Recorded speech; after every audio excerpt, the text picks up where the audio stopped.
Welcome to Conscious Life Spaces Conversations Podcast. My name is Amy Adams, and I'm your guide on this journey today.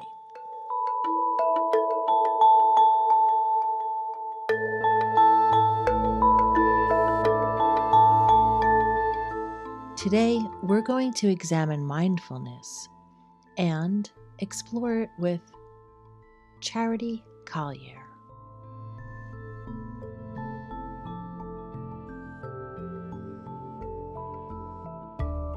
Mindfulness is it's a broad, thing. There's a lot of little entities within it. It's about grounding. It's about being present. It's about connecting to something outside of yourself. And that's, what I think escapes people about mindfulness and meditation. It's not just about all right, I got to let go of my thoughts. I'm going to be peaceful. It's about finding yourself and who are you and being grounded and being okay being uncomfortable with inside of yourself.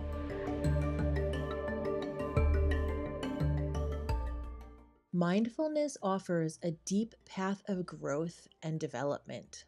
When we start practicing mindfulness, we gradually discover that we can cultivate the ability to direct attention towards what leads us to a more centered life in which to live in openness and acceptance, but also gratitude, compassion, and enthusiasm. Embarking on a mindful journey is a great way to expand our life in a healthy and balanced way, being aware of what we are right now and what we are living in this specific moment.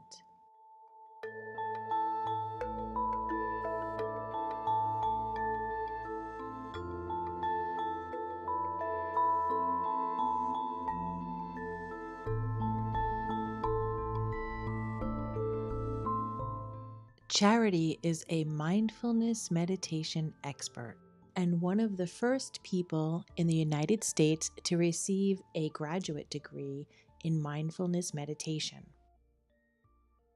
I asked Charity who should or could practice mindfulness. I think everybody, people with stress and anxiety, I know mindfulness has become like the hip word, but people aren't grasping the concept that it's not just about, oh, it's going to cure me of my stress and anxiety. No, it's going to bring awareness of when you're in your stress and anxiety so that you can go, I don't need to be in this. I'm putting myself into this.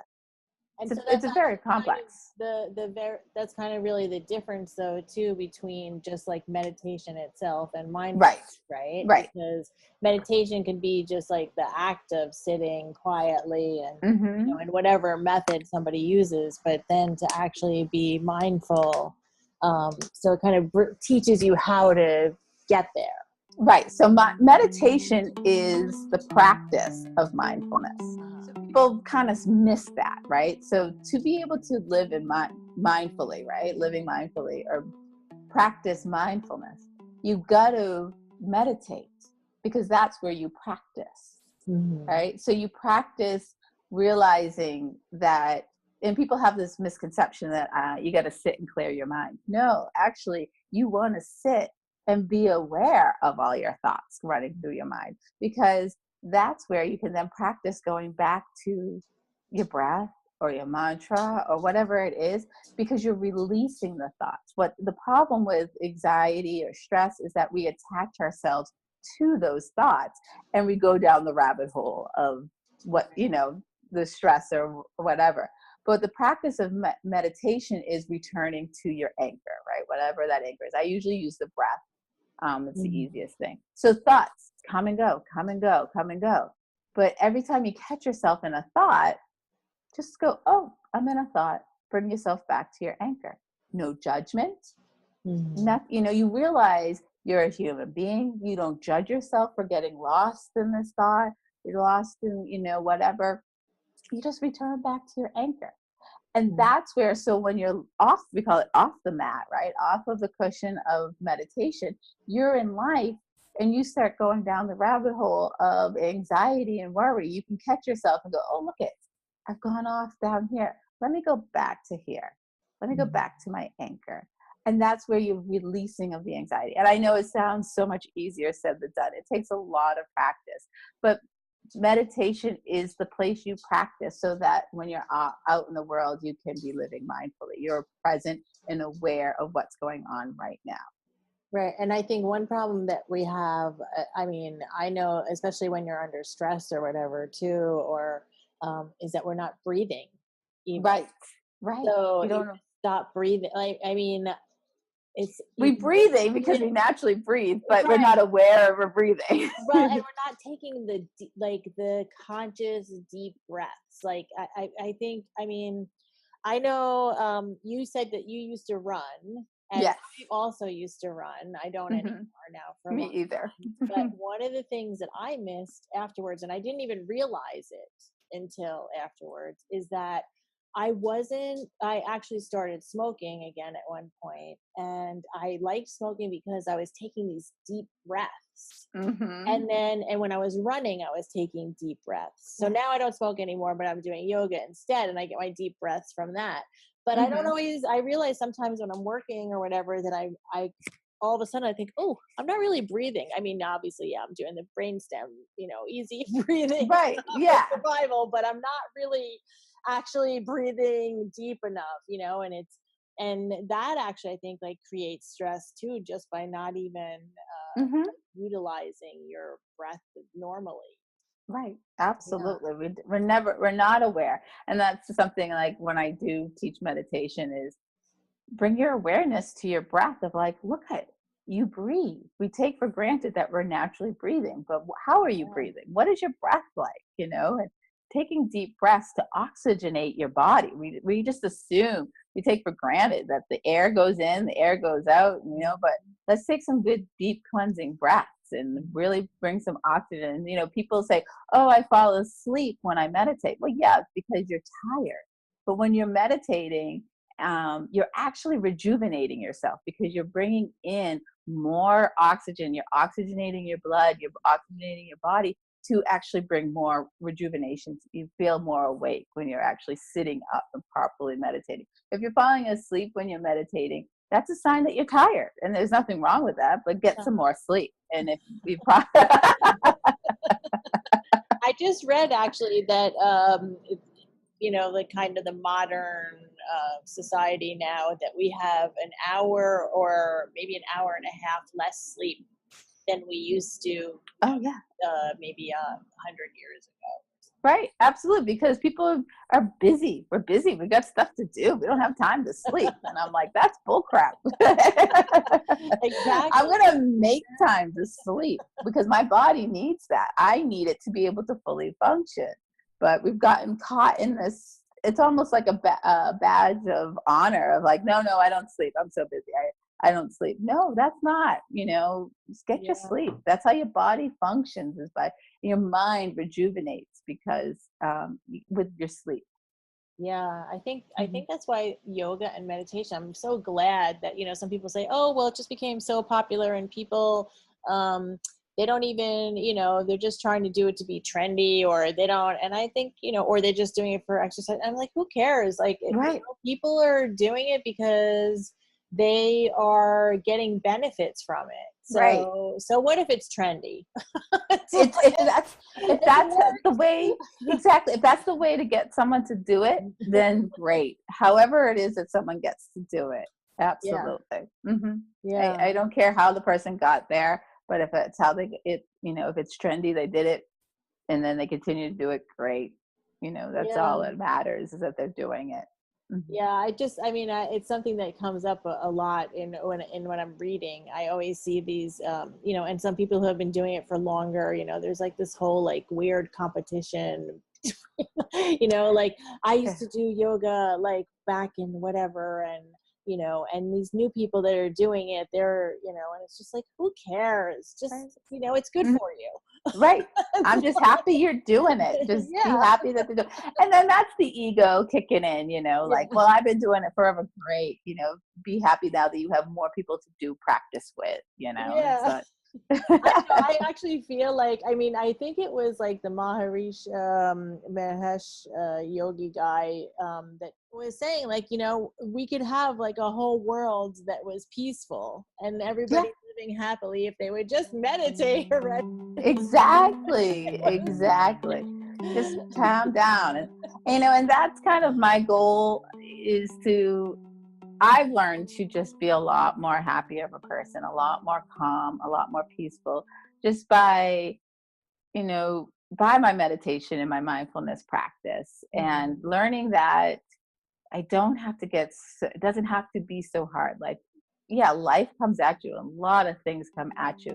But if you allow yourself to feel, if you allow yourself to slow down and feel it and get through things rather than push through things, you become a lot more content and peaceful. And I think a lot of people have a hard time with that. They think, I got, you know, it's almost like a badge of honor, like I said, to be busy and to push through things and to just suppress things. But our minds aren't made that way, and we will, so at some point, have anxiety attacks. That's why we have anxiety attacks, or why we're worrying and we're stressed out, because we're just suppressing things rather than working through them. And I always say, especially to my guys, like, to get over something, you got to get through it. So you got to feel the pain, you got to feel the suffering, and a lot of people don't want to slow down enough to feel that, and that's why then they have the depression comes along and the anxiety and stuff like that. So mindfulness has really taught me to feel. I mean, I went through a really, really hard time of grieving, and people would say, you know, do you want something? You know, why don't you come here and do this? And why don't you get? I go, no, I just need to sit and cry. I need to sit and be on my own.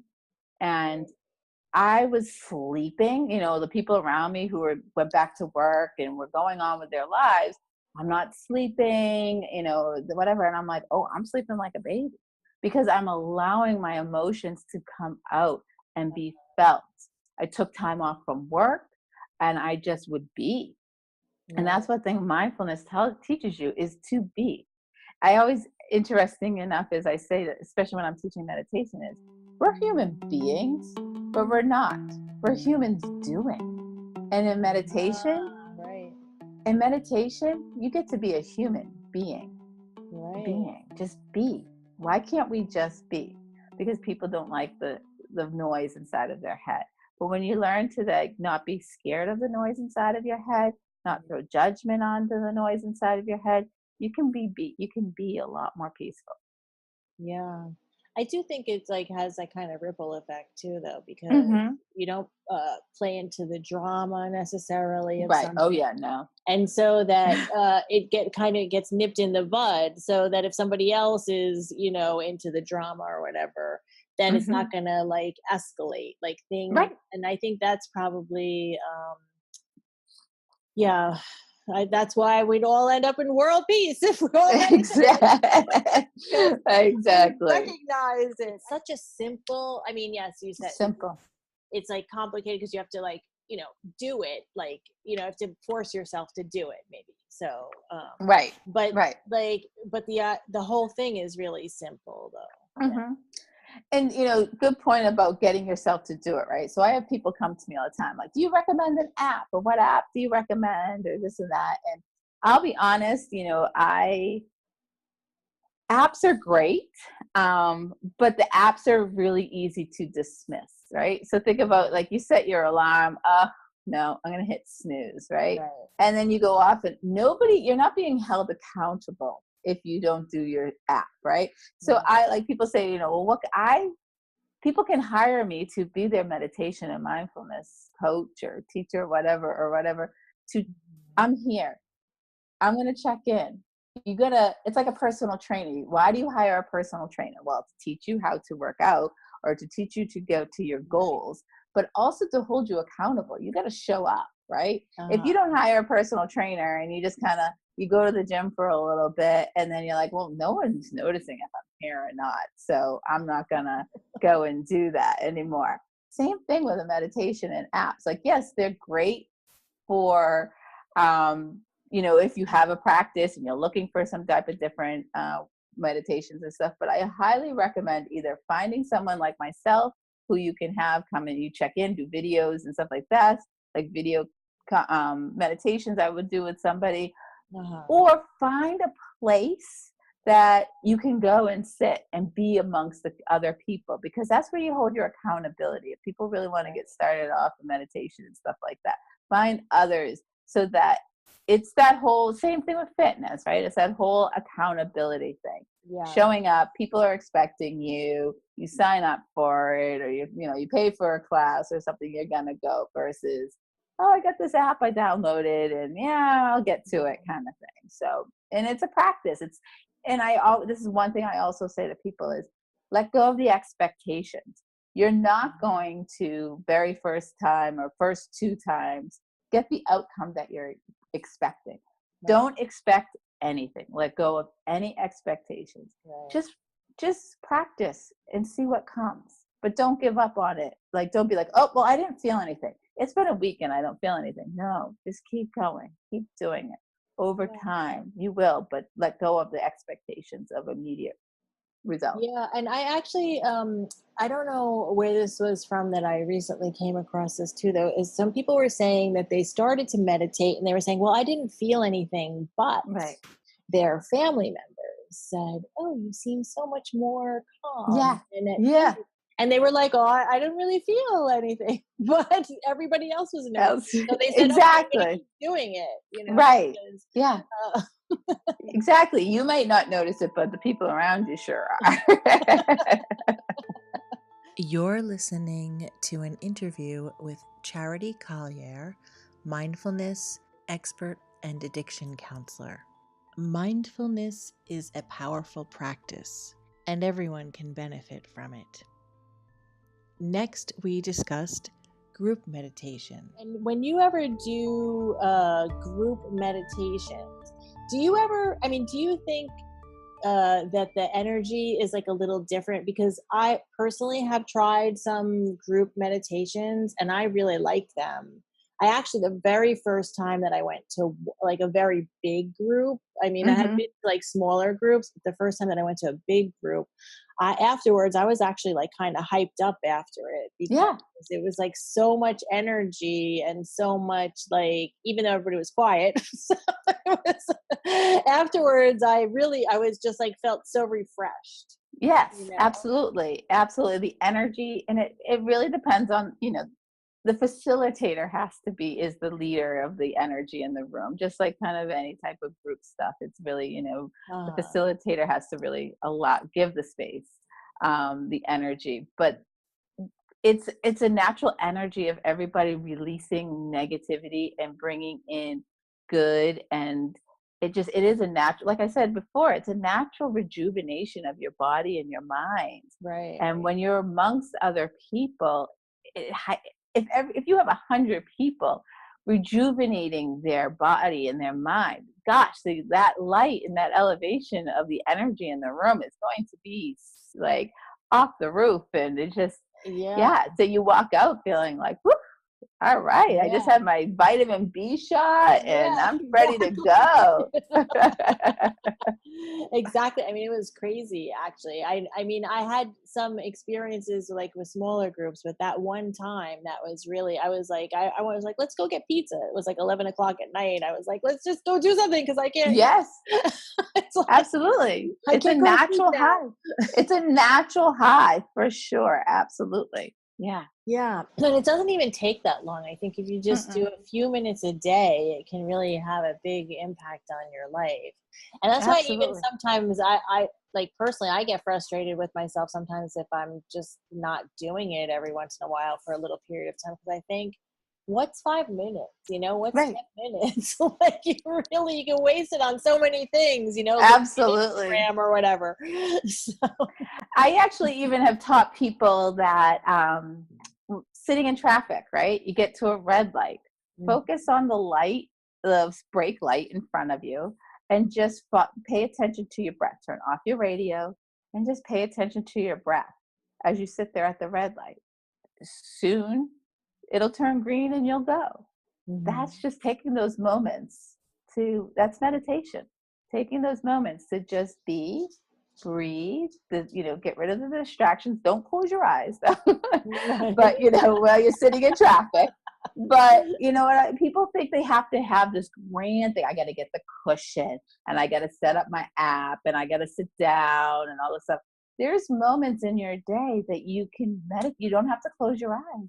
Just focus on your breath, and just, and that for that 5-30, I don't know how long a red light is, right? But for that time period, you're recentering yourself. You're releasing whatever's gone on before, and you're just rejuvenating yourself with some breath, and you're off. And that's how it works.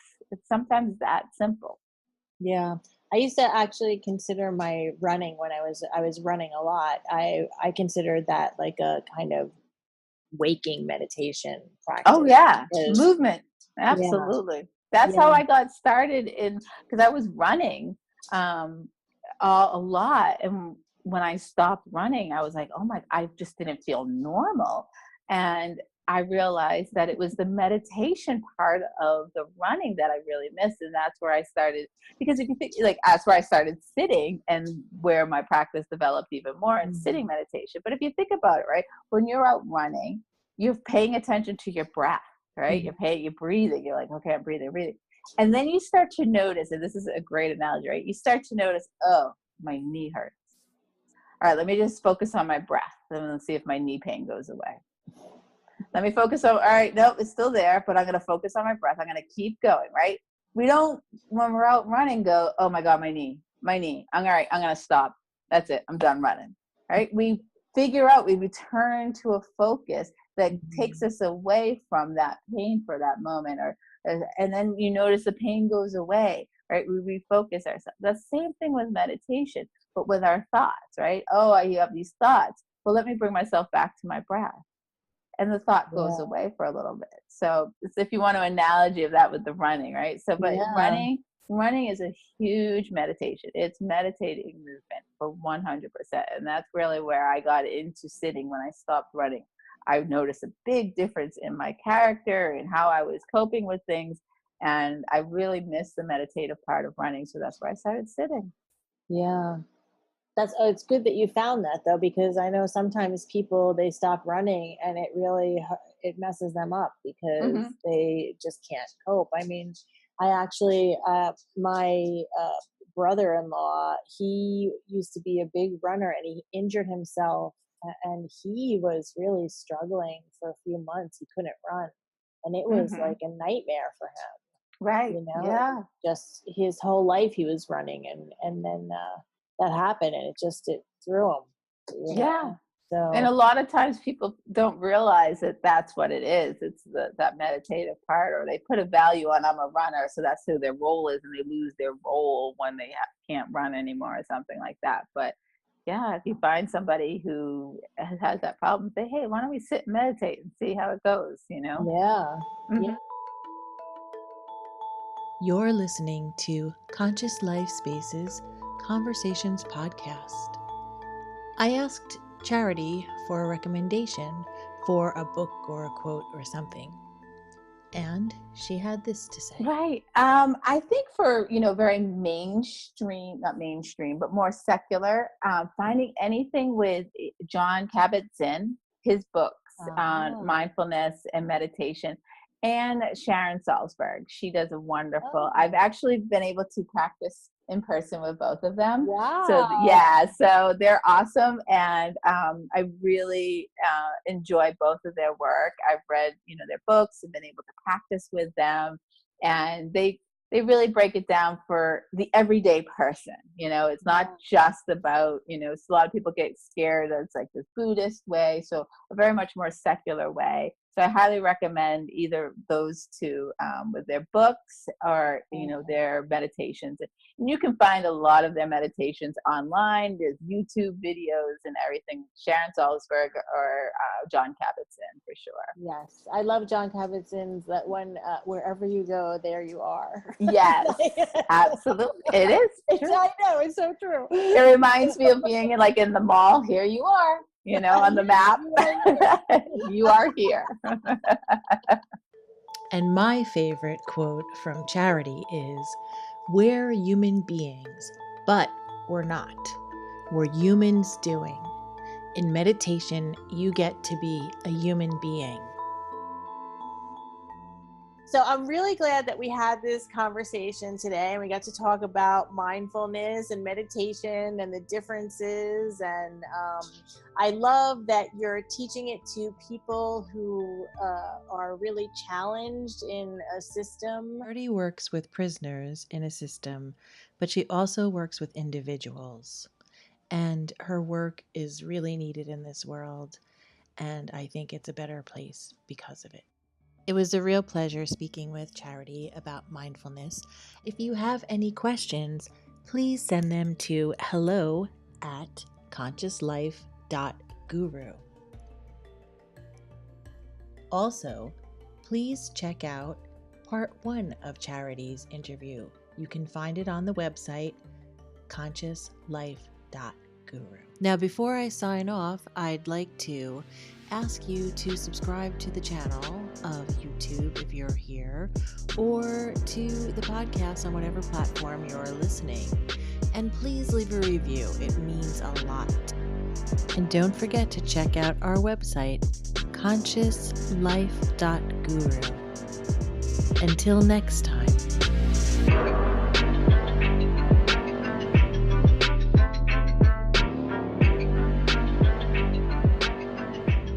Music in this production includes God Fury by Anno Dominii Beats, Birds by Silent Partner, and Cast of Pods by Doug Maxwell.